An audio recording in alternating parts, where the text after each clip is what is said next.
How's it going? Welcome back to a lovely sunny weekend. So hopefully it's a day in the shed today, tinkering, and then a lot of riding put in this weekend. The Bonneville No. 2 is I've kind of had a bit of a play with it just to get it kind of a bit more palatable for me for riding, doing commuting at work and whatnot. And it's kind of there, it's doing its job. Couple of little ghetto fixes, but I'll give you a little walk round of that at the moment. So in just the ghetto mode, just to get it sort of looking nice and road styly. There we go. So we got the brat seat off the other body that I did just for now. Pipes were sticking out a bit far, so I've just chopped the ends off. Lost about that much off those. Remove where, I mean, these are nice metal side covers. Why anyone would want to cut a hole in there, but they did. So I've just embellished that. Got hoops on the tank. Little mirrors that I've stuck on. They're great if you want to see what your armpit hair's doing. Indicators are on, the lights on, I think you've seen that. And the little ghetto side mount. So that's just the headlight bracket off that I'd had with the DRZ, and that actually with a bit of rubber sleeving in there clamps nicely around the reservoir. So that's doing that for job, and I've even stuck in a little number plate, and as well as the seat. I've borrowed the little mini brake light as well, but that should all hopefully get changed this weekend. I'll show you the goodies. So that's what that's looking like at the moment. There's a few little tweaks and changes. Obviously I want to I've got the other rear mud guard and the front, a shorter front guard that I want to put on there, but that's going to need some painting as well. So I've got my favourite paint in the world ever, the Tough Black. Love it, satin. So I'm gonna, sun's out, perfect time for spraying, so I'm gonna give the mud guards a couple of coats of paint.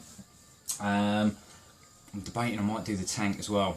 It's a tough one. I'm kind of quite liking the tank, but it's a bit scratched up, a few dents in it, but or one dent in it and a couple of scratches. But I think I'm gonna go black with it. I'm gonna go with the rat roddiness. It's kind of a little bit boring. I should do something a bit cooler, but got the old good tough black paint, and I know that is petrol resistant as well, which is always important when you're doing a tank. As I found out on the DRZ, it's great because you can slob petrol over it and no peeling, nothing. What else have we got? Well, the main thing really is the running of the bike, and it's a little bit lumpy.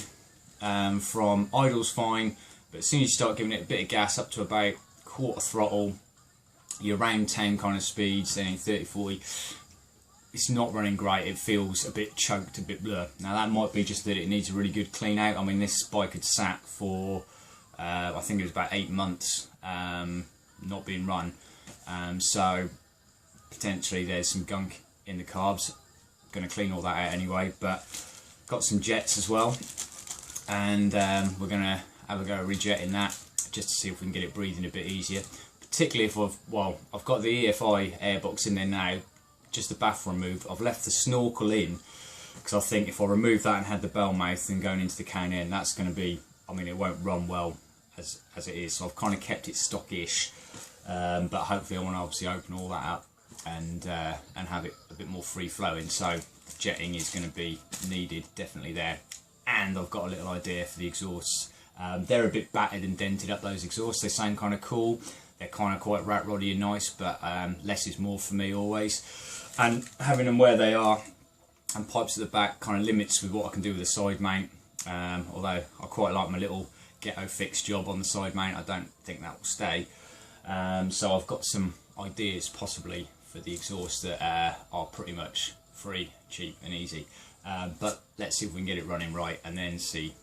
Don't want to get too far ahead of myself. And the other thing, little light arrived, one of the old style little lights that's going to go on the back of the mudguard. Because obviously I want my little light on the other Bonnie. It's kind of hard. I want to try and make them look a little bit different. So yeah, I don't want an exact clone of each bike. But yeah, as for the EFI Bonnie, I'm so sorry. It's at the moment, that's the running bike I need to get to work on. She's been a bit neglected. I do need to sort out the rest of that wiring. I haven't found a headlight that I'm 100% happy with yet, so that goes on. So it's still a little bit of a work in progress, but I will get back to it soon, I promise. But yeah, let's crack on with this one. Okay, then, so here's our stock mudguard. It's got a little badge that's been glued on badly. There's underneath it, there's a lot of rust and bubbling. The paint's peeling. There's there's surface rust over everything. A lot of bubbling paint there. There's a dents there as well. So this is not a prime example. So I'm not worried about resell or looking after it. What I do need from it though is the kind of mudguard mounting bracket. What's unusual on this one, I don't know if it's the same for, no, in fact I'm sure later T100s and whatnot didn't have it. They were just bolted on, but these, as you can see, are riveted on. So what I need to do is drill out the rivets so I can retain this bracket to mount my new mudguard on and add a little bit of rigidity to the front of the bike. Yeah, so I mean, you can buy these new for not much money, but this is free, so here we go. Okay, so with the old struts removed, they're out of the way now, we can have a go at removing the mudguard from this. Now it's dented, it's a bit scratched, but I would rather, it's a usable mudguard, you never know when it's going to come in handy, so rather than demolish it just to get that piece, I'll see if I can extract them both in a very clean method. So I'm thinking I'm going to grind off the heads here. I'm not fussed about the paint, that's alright, but I think I'll grind the heads off. It's going to be the easiest way rather than drill them. So yeah, that's what I'm going to do first, to be the quickest and easiest. And I need to start getting some paint on this bracket.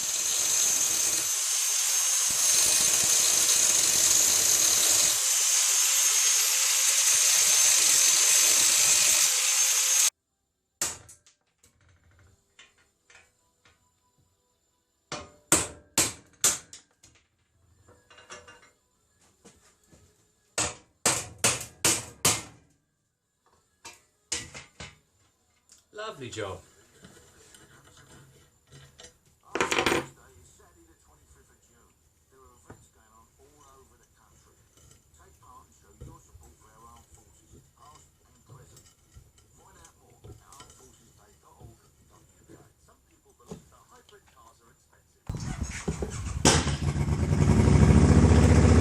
It's Jen off to work. So yeah. That's all painted up now, so it's just drying before we mount on, and little bobbed mudguard drying in the sun as well. Right then, seat tank and side panels off just to get access a little bit easier, but relatively straightforward to get the carbs off. Just slacking off the brackets to the airbox and into the engine. You've got on each side of carb heaters, so they just pull off like that. Probably take off the throttle cables, so I'm going to just take the whole lot out rather than just have it hanging, and yeah, we're good to go. So easy peasy. Oh, and one more thing to mention, the throttle position sensor is there as well. That's going to have to come off to two of those kind of security Torx bolts. I could just unplug it, but actually getting to the connector, it's under behind here, so that's more of a faff, so it can just come off from there. And while I'm at it, where I removed the Scott oiler, which took a feed off the from the vacuum from here, I didn't have a rubber tip, so that's off a bit of metal tubing stock that just sit over there. But when I ordered the jets, I ordered another nice one, so they match. There we go, much better. Okay, with the the carbs off. Just gonna, I've got a t-shirt underneath there, really catch it. That won't be too much, but might as well stop getting a lap full of fuel when I take these apart. You've got the little drain screw, one on each side.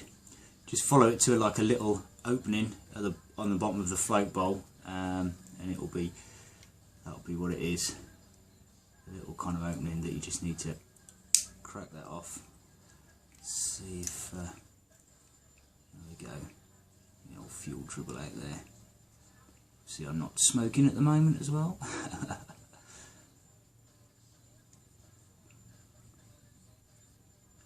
What I do is, whilst that's soaking into the t-shirt,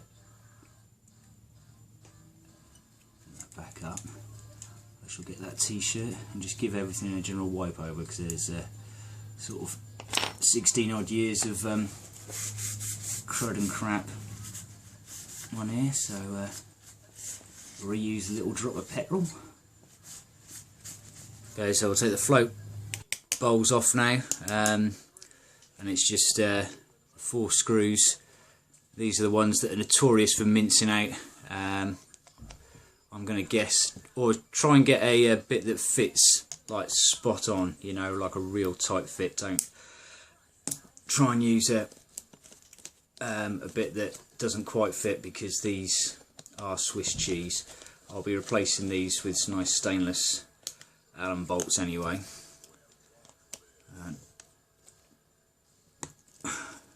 3, 4. Okay, so I got away with that side, that was lucky. 1,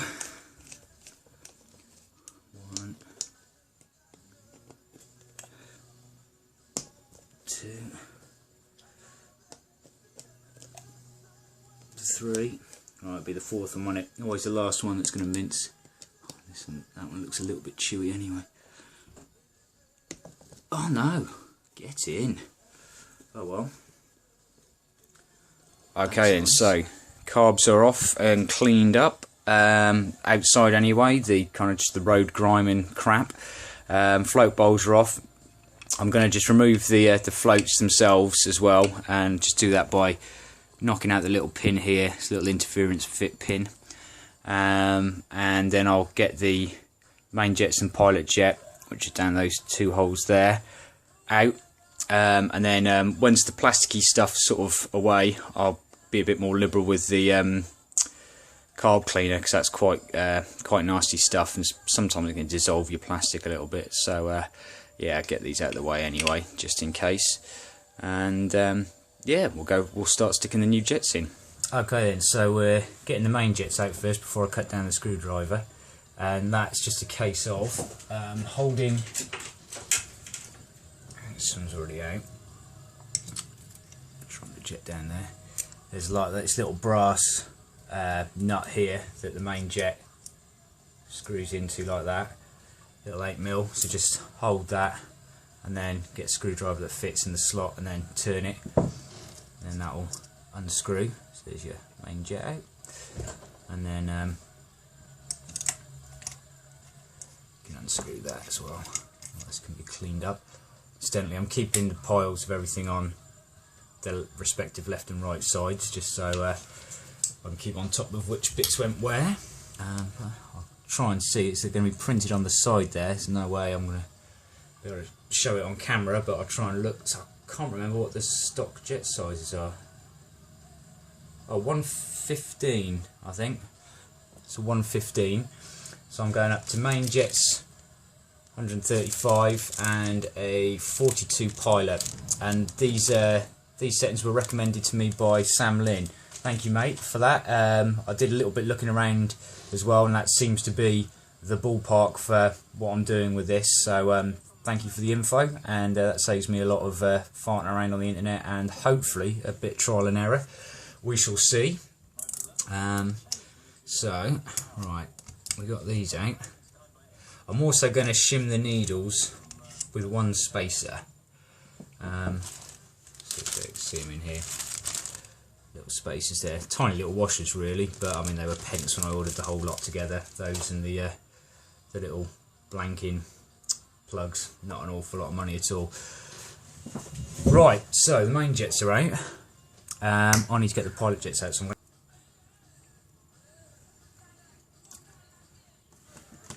Nice, so good squirt out with carb cleaners. They're looking a lot more spanking than they were.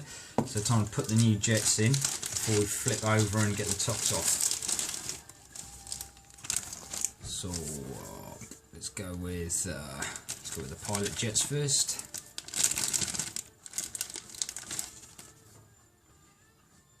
Drop him in.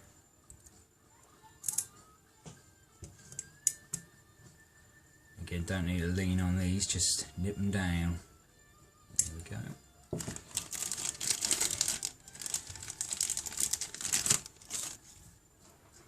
I'm really hoping that this gets the bike running really nice and gives me a bit of wiggle room for the for the exhaust plans.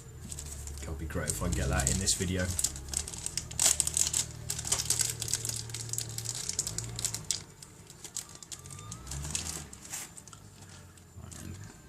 Main jets. Well, actually, I'll give those a little bit of that clean up.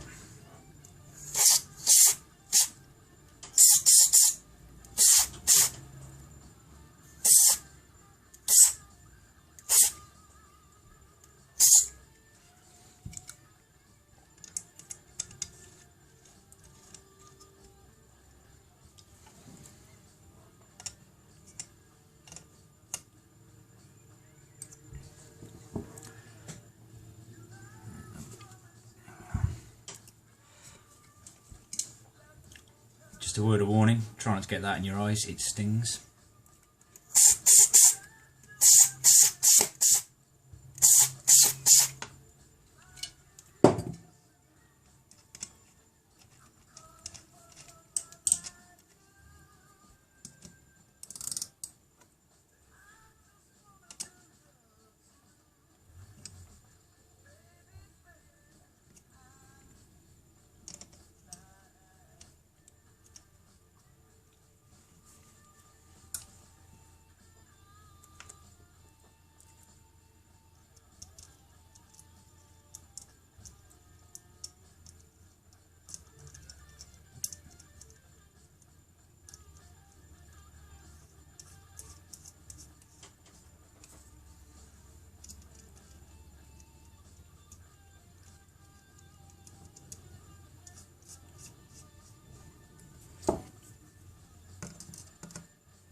Go with the new jets installed. The other thing I want to do is the air screw, or your pilot mixture screw. I'm just going to check they're set the same, so I'm going to turn them all the way in.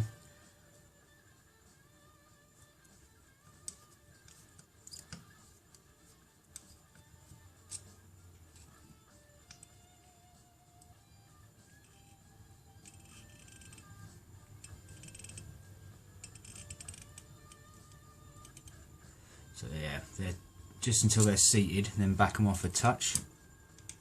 So they were both 2.5 turns out. I'm going to leave it at that. That seems to be a fairly good standard setting for that. And then if I need to tweak anything, then I can do later.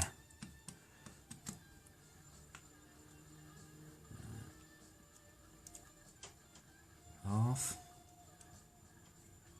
1, 1.5, 2, 2.5. Install the floats, make sure they're there. These ones actually, normally they're a bit of an interference fit, but these just seem to slide in and out, so that's nice. There we go. Right, I'm going to get the tops on now and have a dig around and get some nice Allen head screws in there. Get a nice stainless Allen bolts in the bottom there. Should anyone have to remove those again, that should make it, or should it indeed, if I have to remove them again, it's going to make my life a lot easier. Right, top end. Get the tops off and shim the needles. Again, very easy. If you're lucky enough, as I have been with this one, to get all your screws off without them chewing up. There we go. screws off, top just lifts off, spring, that can pop out, put that to one side, gently pop your diaphragm and your needle out. There we go. That's your diaphragm, there's your needle that goes up and down. On this one, I mean, if you remember my DRZ one, far better. This is alloy, and these aren't clipped in, they're just held in with the weight of the springs. So that little retainer clip just comes out, and then boom, that's it. So simple, love it, wicked. So I'll just give that a little bit of a clean. No scoring on the needle. So that's your needle. It just looks like a nail, really, isn't it? And then all we're going to do for shimming it, reading around, they generally reckon that one shim is enough. But as you see, like, you know, on the other needles you might have seen on the DRZ one as well, that had notches in where you can move the circlip. This doesn't. It's like a non-adjustable, but it is adjustable because you just sling the spring on, shim on, like that. There you go, and that effectively raises the needle height then. Simples. So reassemble.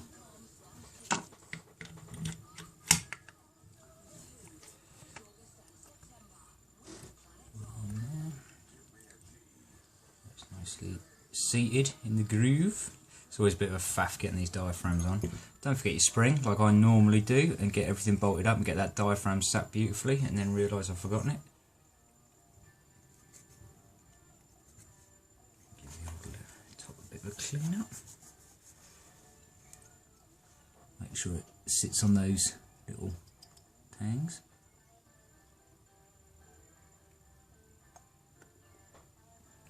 There we go. Now holding it now. Got myself a little bag of stainless Allen bolts.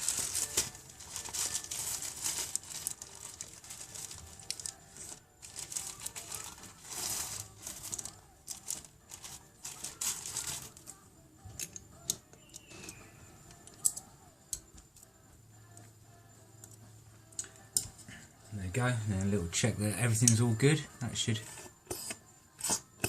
move nicely, which it does. Cool beans. Right, cleaned, rejetted carbs. Let's get them back on the bike. Right, carbs are back on, so everything's hooked up, or at least we'll see if I've hooked everything up right. Give her a little, shouldn't need, give her a little bit of choke.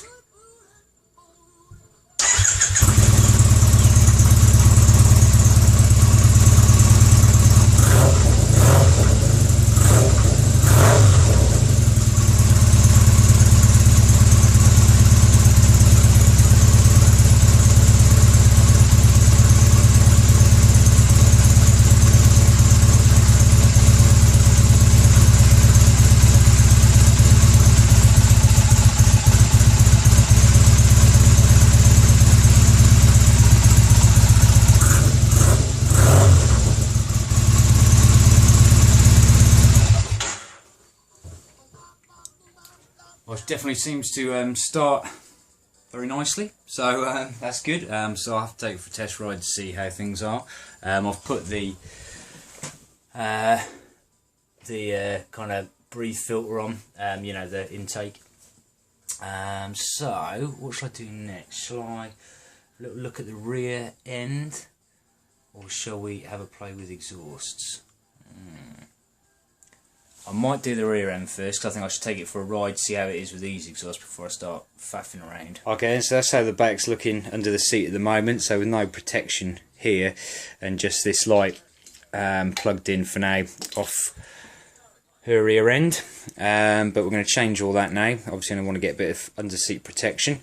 I think ultimately I will chop the frame on this, put a little loop in, just stubby it down. But for the moment, we're going to be running this little bobbed mudguard, which I've sprayed up with the old Tough Black. So that's pretty good, ready to go. So I'm just going to bolt that on, because then I want to work out exactly where I'm going to position the rear light. Right, so I'm thinking about there, should be alright.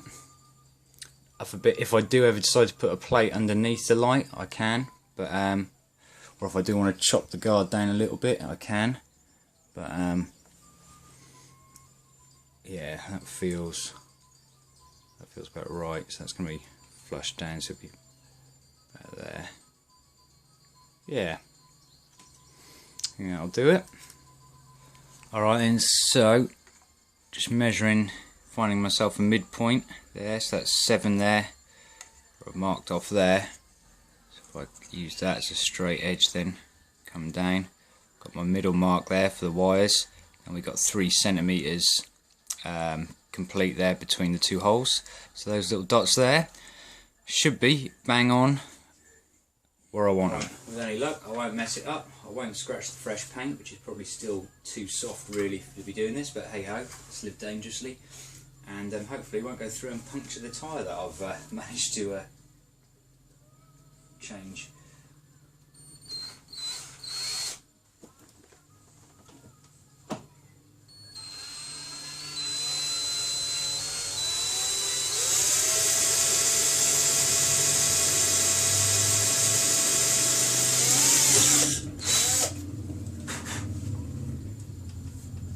Gentone.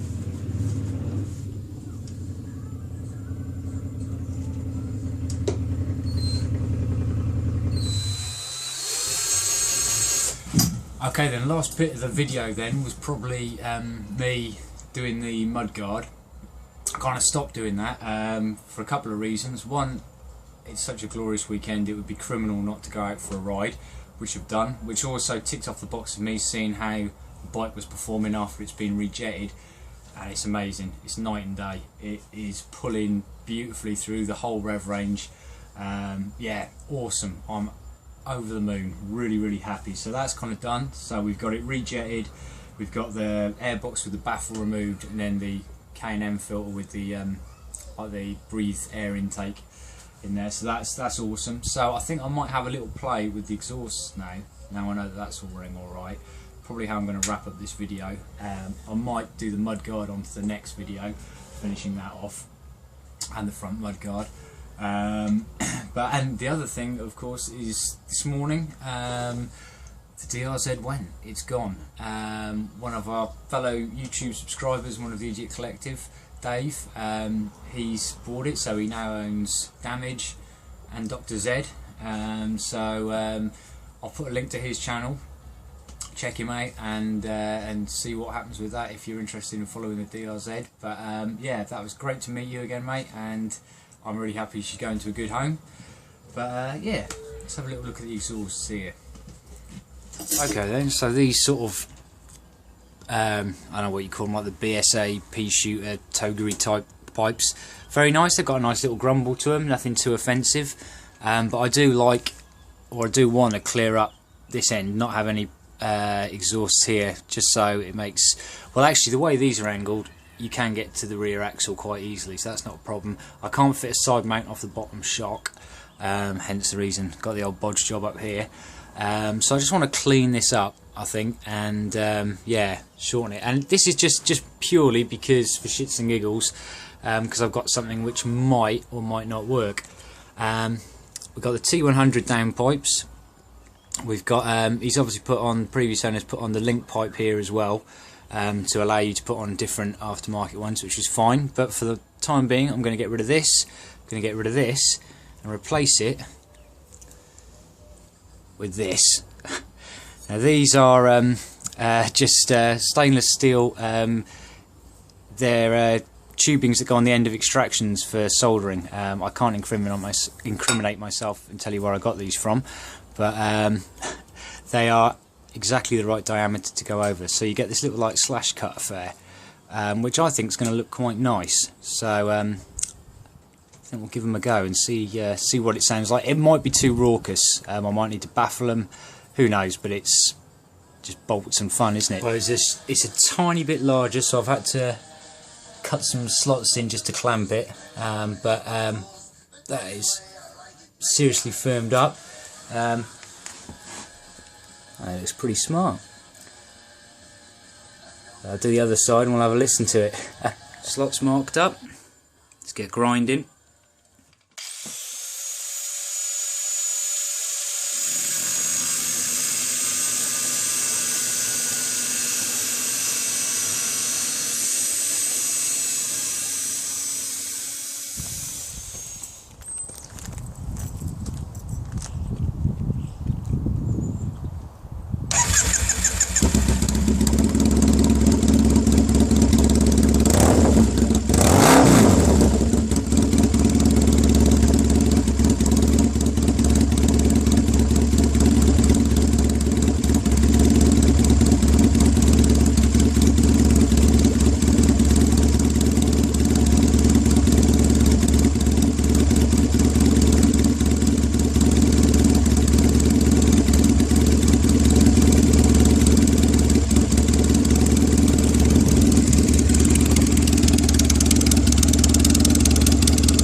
Okay, so quick ride report.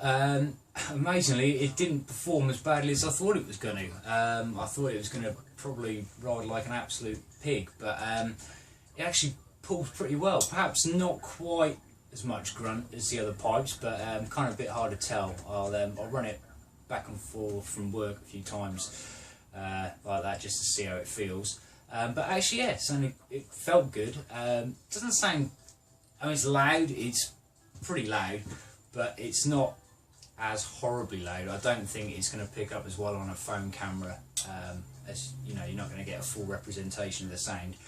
But yeah, it is what it is. It's just no silencers really, is it?